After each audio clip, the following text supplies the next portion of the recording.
Btr ओनसोलनि थाखाय मोनसे गोजोनथाव आरो गोग्गाथाव खौरां। Btr नि लाइमोनफोरखौ लाफानानै आहमेदाबादनि ISROनि स्पेस एप्लिकेशन सेन्टार थामहिनबा SAC आव सोलोंथायारि दावबायनायखौ जागायबाय। नंगौ, Btr ओनसोलनि गासै 7 लाइमोनफोरखौ लाफानानै आहमेदाबादनि ISROनि स्पेस एप्लिकेशन सेन्टार थामहिनबा SAC आव सानब्रैनि थाखाय सोलोंथायारि दावबायनायखौ जागायबाय। Btr ओनसोलनि आहमेदाबादनि ISROनि स्पेस एप्लिकेशन सेन्टार थामहिनबा SAC आव सोलोंथायारि दावबायनो थाखाय खाबु मोननाय 7 फरायसाफोरा फारियै रिबिका बसुमतारी, नबास्मिता दैमारी, धनन्जय बर्मन, किरणमय बर्मन, जुमन दास, रुगुं मोसाहारी, निका देखा, मनिका बास्की, बैशाली घोष आरो निर्जाला मोसाहारी बिथांमोनहा 4 साननि थाखाय सोलोंथायारि दावबायनो खाबु मोनबाय। बे सोलोंथाइ दावबायनो मोननाय खाबुआव लरेन्स इस्लारी आरो काथिराम बर'जों लोगोसे पबित्र कुमार बिथांमोनहा फरायसाफोरखौ लानानै गुवाहाटीनि लकप्रिय गपिनाथ बरदलै इन्टारनेशनेल एयारपर्ट बिरखं गाथोनसिम दोनहैदों। आसा खालामो बिथांमोनहा गोदान सिमांफोरखौ नागिरनो आरो भारतारि बिगियानारि जौगानायाव बिहोमा होनो थुलुंगा होगोन। Btr ओनसोलनि थाखाय मोनसे गोजोनथाव आरो गोग्गाथाव खौरां।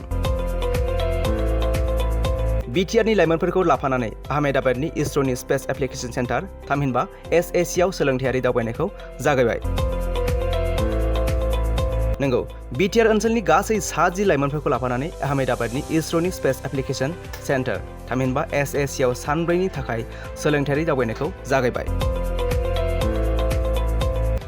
Btr ओनसोलनि आहमेदाबादनि ISROनि स्पेस एप्लिकेशन सेन्टार थामहिनबा SAC आव सोलोंथायारि दावबायनो थाखाय खाबु मोननाय 7 फरायसाफोरा फारियै रिबिका बसुमतारी, नबास्मिता दैमारी, धनन्जय बर्मन, किरणमय बर्मन, जुमन दास, रुगुं मोसाहारी, निका देखा, मनिका बास्की, बैशाली घोष आरो निर्जाला मोसाहारी बिथांमोनहा 4 साननि थाखाय सोलोंथायारि दावबायनो खाबु मोनबाय।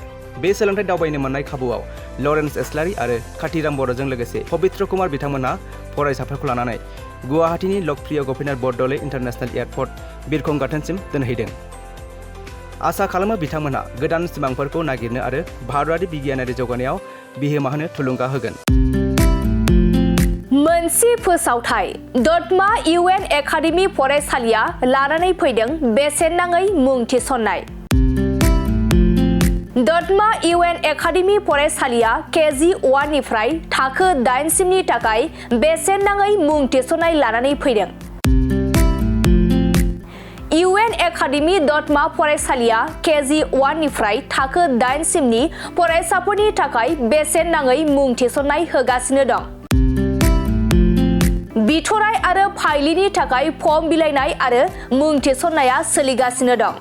बे बेसेन नाङै मुं थिसननाया मार्च दाननि 31 अक्ट'आव जोबथा सान आरो हिनजावसा आरो हौवासाफोरनि थाखाय हस्टेलनि फेसिलिटिसबो दं। नोंथाङाबो नोंथांनि गथ'खौ दतमा UN एकाडेमि फरायसालियाव बेसेन होआजासे मुं थिसननो सानदोंब्ला 31 मार्चनि सिगां मुं थिसननो हागोन। नोंथाङा आबुङै मिथिनो थाखाय 700266038 नङाब्ला 9365913183 नैबे जानबुं नम्बराव कल खालामना खौरां लाहरनो हागोन।